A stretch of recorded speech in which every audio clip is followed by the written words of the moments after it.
Hey friends, Lissa here for another video. Today I'd like to talk about food combining. I get a lot of people asking me questions about what I personally do for food combining, so let's address that in this video.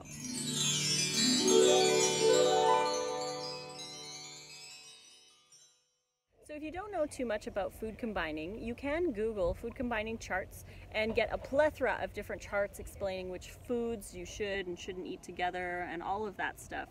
But the short answer to that question would be that I personally don't follow any of the food combining rules except for two major ones that I try to always adhere to as much as possible.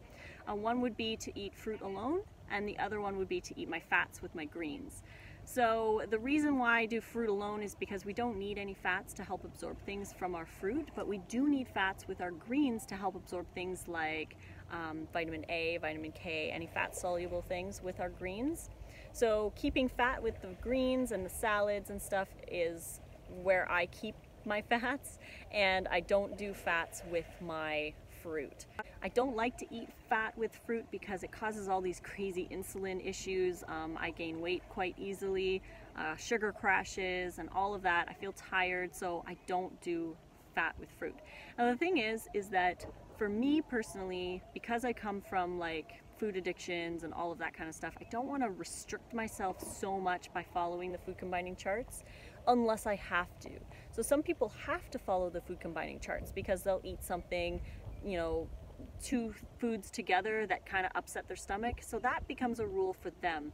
And I'd like to say that if a food combining rule feels good to you, then do it. If it doesn't bother you either way, then you don't necessarily have to follow it unless you want to. I feel too restricted with those charts. I feel like I can't have my big giant beautiful salads and I can't have certain things together, and I know it's probably best to eat things following the food combining chart, but for my mindset I would rather be feel free to eat the foods that I love, because I know it's not going to bother my digestion, obviously, unless I was eating fat with fruit, which is why it's a rule for me. But if I eat other things like, you know, salads with lots of stuff in it, maybe even berries in my salad, I don't get a reaction to those food combining things.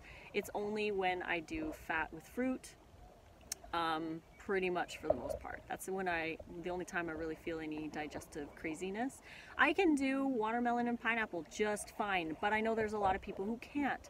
So you really have to play around with what works for you and what doesn't work for you. So like I said, my mindset, I would rather feel the freedom to eat whatever I wanted in the raw realm than to feel super restricted, because then I feel like I can't have anything and I feel like I'm getting into that like obsessive mindset where I feel like restricted, and I don't want to feel restricted.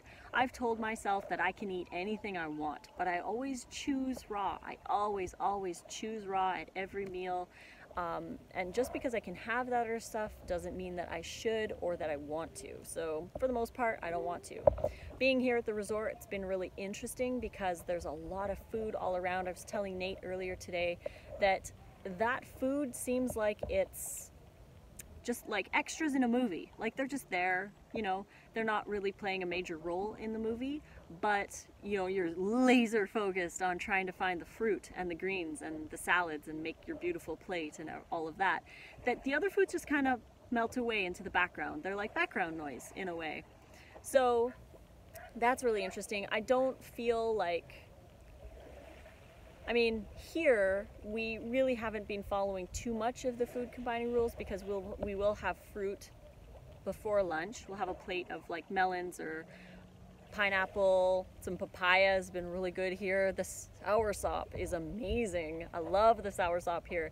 But I'll have like bowls of fruit before lunch, maybe wait about 15 minutes, and then I eat a big giant salad. And I try to keep my fats at lunch very minimal. I try to save my fats for dinner time. That feels to me to be the best. Now, all of that said, now I don't feel that people need to follow what everybody else is doing or what is the best, because we're all different and we all react differently to different combinations of food. So if you feel like you need to follow a food combining chart, then do it. It's your prerogative. You can do whatever you feel is best for your body. So definitely follow the food combining charts if you do. If you don't have any reactions with combining certain foods, then keep doing it if you want to. It's not going to hurt you, and you're eating raw, you're eating healthy. I would just say to watch the fat with the fruit, because fat with fruit still causes insulin issues and can cause lethargy and cravings later on. So those are the only two that I follow. I hope that helped clear that up for some people. If you liked this video, you can click like and subscribe to my channel to get notifications for more. If you're interested in any of my recipe books, I have all of those on this link right here. You can follow that. The link's in the description below. You can also get print versions of my books on Amazon. Head over there and search for my books. You can find me on Facebook, Lissa's Raw Food Romance, on Instagram at Raw Food Romance, and on Snapchat, Lissa Raw Vegan. If you want to check out Nate's channel, he's doing Vlogmas as well, and he's Raw Natty Nate, so you can head over there and find him. I hope you guys enjoyed this video again. Until the next one, fruit on.